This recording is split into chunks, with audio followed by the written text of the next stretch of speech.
নমস্কাৰ বন্ধু বান্ধৱীসকল মোৰ নতুন এটা ভিডিঅ'লৈ আপোনালোক সকলোকে স্বাগতম জনালো।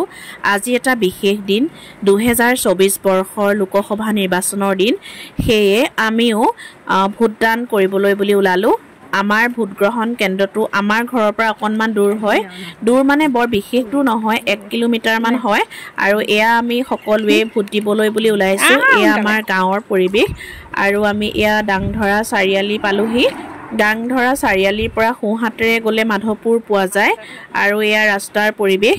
আমাৰ ভোটগ্ৰহণ কেন্দ্ৰটো পোৱাৰ আগতে আৰু এটা ভোটগ্ৰহণ কেন্দ্ৰ আমি বাটতে পাই গৈছোঁ, সেইটো হ'ল কৰতিপাৰ প্ৰাথমিক বিদ্যালয়। মই তাৰ পৰিৱেশো অকণমান আপোনালোকক দেখুৱাই দিছোঁ।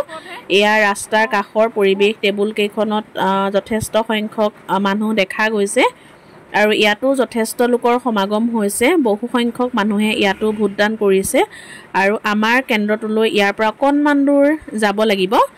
মই অকণমান আপোনালোকক আমাৰ চৌপাশৰ মানে ৰাস্তাৰ পৰিৱেশটো দেখুৱাই দিছোঁ। আৰু গৈ গৈ আমি এয়া মাধৱপুৰ পালোহি আৰু মাধৱপুৰত টেবুল এখনৰ পৰা আমাৰ ক্ৰমিক নম্বৰসমূহ আমাক দিলে। সেই পৰিৱেশটো আপোনালোকক মই অকণমান দেখুৱাই দিছোঁ।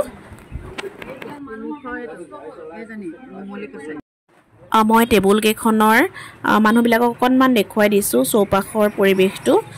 বতৰ আজি ভাল, বিশেষ ৰ'দো নাই আৰু বৰষুণো দিয়া নাই বাৰু এতিয়ালৈকে। গতিকে যথেষ্ট সংখ্যক মানুহে ভোট দিবলৈ আহিছে। তাৰপাছত এয়া গৈ গৈ আমি স্কুলৰ প্ৰায় ওচৰ পাইছোঁহি। এয়া মন্দিৰটো, এইখিনিৰ পৰা অকণমান বাট আৰু এয়া স্কুলৰ গেট পালোহি। আৰু PRSলৈ অহা বুলি ক'লে আচলতে খুব ভাল লাগে। এইখন স্কুলতে মই ক্লাছ 5ৰ পৰা 12লৈকে পঢ়িছিলোঁ।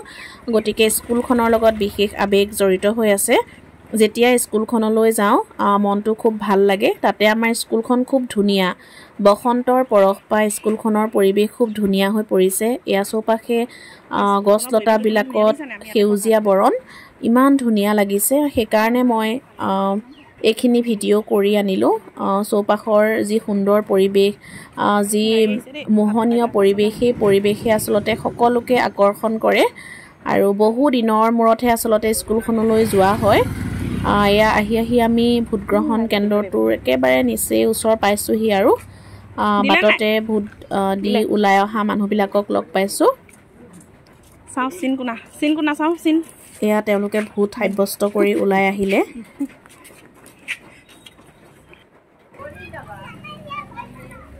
আৰু আমি ভোটগ্ৰহণ কেন্দ্ৰটো গৈ পাই দেখিলোঁ যে যথেষ্ট সংখ্যক মানুহে শাৰী পাতি থিয় হৈ আছে আৰু আমিও গৈ এতিয়া লাইনত থিয় হ'বগৈ লাগিব। যথেষ্ট ভিৰ পৰিলক্ষিত হৈছে। সকলোৱে নাগৰিকৰ অধিকাৰ সাব্যস্ত কৰিবৰ বাবে, নিজৰ বিবেকেৰে ভোট দিবৰ বাবে ওলাই অহা দেখা গৈছে। আমিও লাইন পাতি ইয়াতে থিয় হ'লোঁ। মোৰ সন্মুখত প্ৰায় 20 গৰাকীমান মহিলা আছিলে। মই তেওঁলোকৰ পাছফালে গৈ থিয় হ'লোঁগৈ।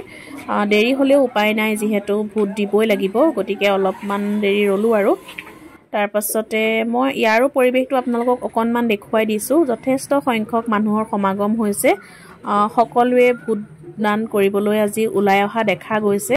গণতান্ত্ৰিক দেশ এখনত প্ৰত্যেকজন নাগৰিকে নিজৰ অধিকাৰ সাব্যস্ত কৰাটো আৰু নিজৰ দায়িত্ব কৰ্তব্য পালন কৰাটো খুবেই প্ৰয়োজন আৰু সেয়া আজি দেখা পোৱা গৈছে। আচলতে প্ৰত্যেকজন নাগৰিকেই সেই সম্পৰ্কে সজাগ হোৱা উচিত আৰু আজিও এই ভোটগ্ৰহণ কেন্দ্ৰত আমি নাগৰিকসকলৰ সেই অধিকাৰ সম্পৰ্কে সজাগতাই দেখা পালোঁ। মানুহৰ সমাগম দেখি ভালেই লাগিছে, কিয়নো প্ৰত্যেকগৰাকী ব্যক্তিয়ে নিজৰ অধিকাৰ সাব্যস্ত কৰাৰ লগতে নাগৰিকৰ যি কৰ্তব্য দায়িত্ব সেয়া পালন কৰিবলৈ ওলাই আহিছে। গতিকে সেই পৰিৱেশটো দেখি ভাল লাগিল। লগতে মই স্কুলৰ চৌপাশৰ পৰিৱেশটো দেখুৱাই দিছোঁ। খুবেই সুন্দৰ পৰিৱেশ।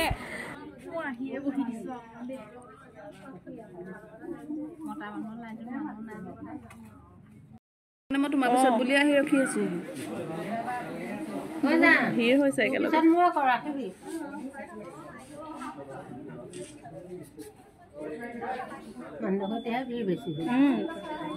বাটত আকৌ মানুহ বেছি নাই বুলি ক'লে আহিছোঁ। ইয়াত ধেৰ মানুহ।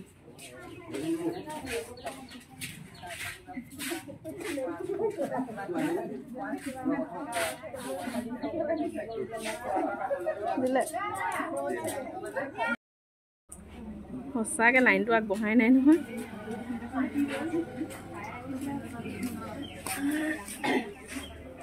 আৰু এয়া ওচৰ পাইছোহি আৰু এতিয়াও যথেষ্ট সংখ্যক মানুহ আহিয়ে আছে। এয়া আমাৰ পাছতো বহুত মানুহ ৰৈ আছে। বহুত দেৰি লাগিব আজি। এয়া চাওকচোন কিমান মানুহ।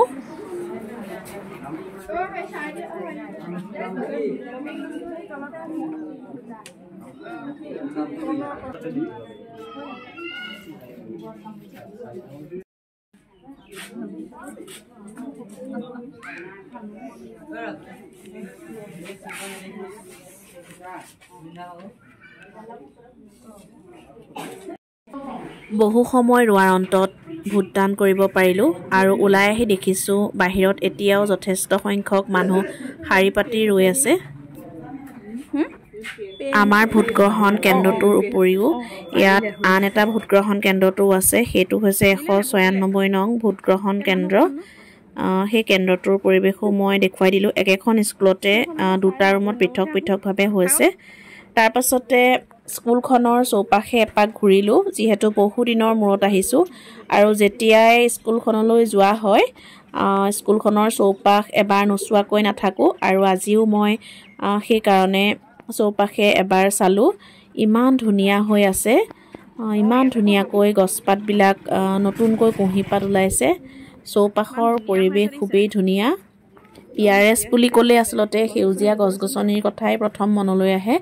ইয়াত পঢ়ি যোৱা প্ৰত্যেকগৰাকী ছাত্ৰ ছাত্ৰীৰ বুকুৰ মাজত সজীৱ হৈ আছে PRSৰ সেই সুন্দৰ স্মৃতিবোৰ আৰু সেই স্মৃতিবোৰকেই যেন আকৌ এবাৰ ভোট দিবলৈ আহি ৰোমন্থন কৰিলোঁ। আমাৰ PRSৰ চৌহদ সদায় সুন্দৰ হৈ থাকে। আজিও সেই সুন্দৰ পৰিৱেশকে আমি দেখা পালোঁ। যেতিয়াই PRSলৈ যাওঁ তেতিয়াই সেই সুন্দৰ পৰিৱেশটোকে বুকুত বান্ধি লৈ আনো আৰু আজিও সেই পৰিৱেশকে দেখা পালোঁ। বিভিন্ন ধৰণৰ ফল মূলৰ গছে বিদ্যালয়ৰ চৌহদক জাতিষ্কাৰ কৰি ৰাখিছে। আমি যেতিয়া পঢ়িছিলোঁ তেতিয়াও এই গছবিলাক আছিল, খুব ধুনীয়া আছিল পৰিৱেশটো আৰু এতিয়াও তেনেধৰণেই আছে। সেইকাৰণে আচলতে ভাল লাগে, ইমান সেউজীয়া, চৌপাশ সেউজীয়া। আৰু এতিয়া যিহেতু বসন্তকাল, গতিকে বসন্তকালৰ সেই সেউজীয়া ৰূপে গোটেই পৰিৱেশটোকে জাতিষ্কাৰ কৰি তুলিছে।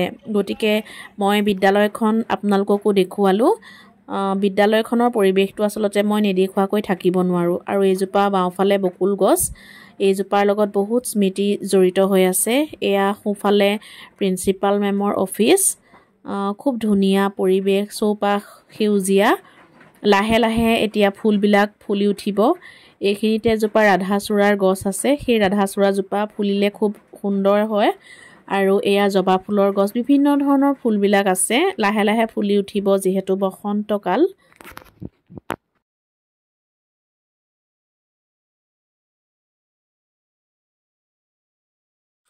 আৰু আমি ভোট দিয়া ওলাই আহিলোঁ।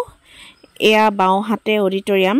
স্কুলৰ চৌপাশটো যিহেতু মই আপোনালোকক দেখুৱাইছোঁ, খুব সুন্দৰকৈ ৰখা হৈছে। আৰু সোঁহাতে আছে প্ৰিন্সিপালৰ অফিচ, লগতে লাইব্ৰেৰী আছে, সেয়াও খুব সুন্দৰ। চৌপাশে সেউজীয়া হৈ আছে। এয়া গছবিলাক আপোনালোকে দেখা পাইছেই, দেৱদাৰু গছ, শিলিখা গছ, মধুৰি গছ, আমলখি গছ, নাহৰ গছ সকলোখিনি আছে। আম গছো আছে।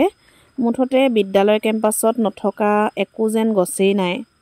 মহানিমৰ গছ আছে, বিভিন্ন বনৌষধিৰ গছ আছে, বকুল গছ আছে, চটিয়না গছ আছে, মানে বিভিন্ন তৰহৰ গছ আছে। মুঠতে ফল ফুলেৰে PRS সদায় জাতিষ্কাৰ হৈ থাকে আৰু আমিও আমাৰ বিদ্যালয় বুলি চিনাকি দি আচলতে খুবেই ভাল পাওঁ। যেতিয়াই যাওঁ তেতিয়াই দেখা পাওঁ বিদ্যালয়ৰ সেই সেউজীয়া বাকৰি, সেই মনোমোহা দৃশ্য।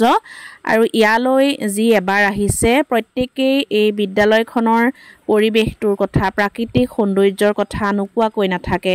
সঁচায়ে এই পৰিৱেশটো খুব মোহনীয়।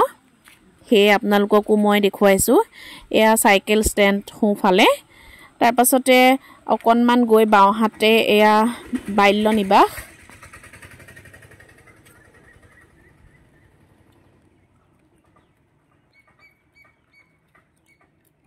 বা খুৰীহঁত হাঁহি হাঁহি আহিছে দেই, হাঁহি আহিছে, ভালকৈ ভোট দিব। যাওক যাওক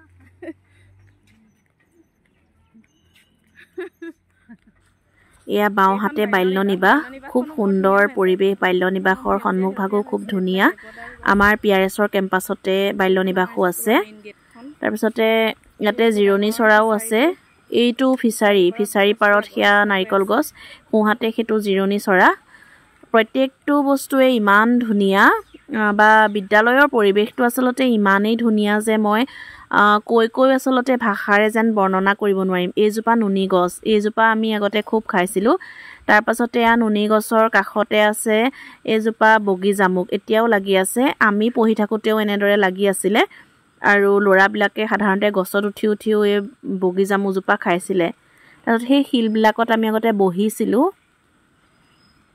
ভোটদান কৰিবলৈ আহি PRSৰ চৌপাশ এবাৰ নোচোৱাকৈ ঘূৰি যাব নোৱাৰি সেয়ে চৌপাশ চালোঁ আপোনালোককো দেখুৱালোঁ এসময়ত মই ইয়াৰ ষ্টুডেণ্ট হৈ আছিলোঁ তাৰপাছতে কেইবাবছৰো শিক্ষকতাও কৰিলোঁ গতিকে PRS মোৰ বাবে সদায়ে ধুনীয়া হৈ আছে আৰু ধুনীয়া হৈ থাকিব তাৰপাছতে আমি ঘূৰি আহিলোঁ আৰু ঘূৰি আহোঁতেও দেখা পালোঁ প্ৰকৃতিৰ বিনন্দীয়া ৰূপ বসন্তকালত প্ৰকৃতিৰ সেই সেউজীয়া ৰূপে সকলোকে মুগ্ধ কৰে এয়া আমাৰ ৰাস্তাটোৰ পৰা দেখা পোৱা পথাৰখন মাধৱপুৰ তিনিআলিৰ পৰা ঘৰলৈ ঘূৰি আহোঁতে দেখা পোৱা দৃশ্য তাৰপিছতে এয়া টেবুল কেইখন মাধৱপুৰ তিনিআলিৰ পৰিৱেশটো মই আকৌ এবাৰ আপোনালোকক দেখুৱাই দিছোঁ এতিয়াও যথেষ্ট সংখ্যক মানুহে ভোটদান কৰিবলৈ আহি আছে আৰু টেবুলতো বহুত মানুহ আছে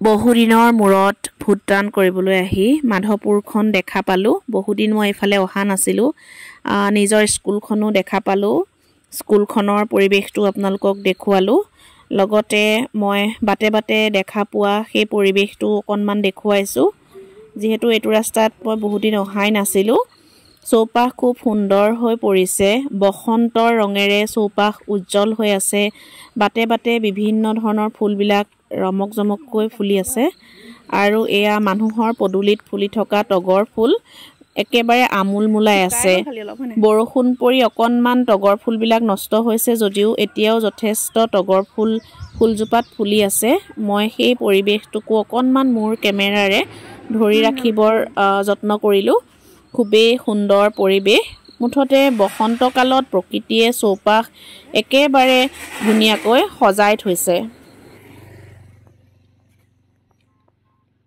ভোট দিলাগে নি ভাল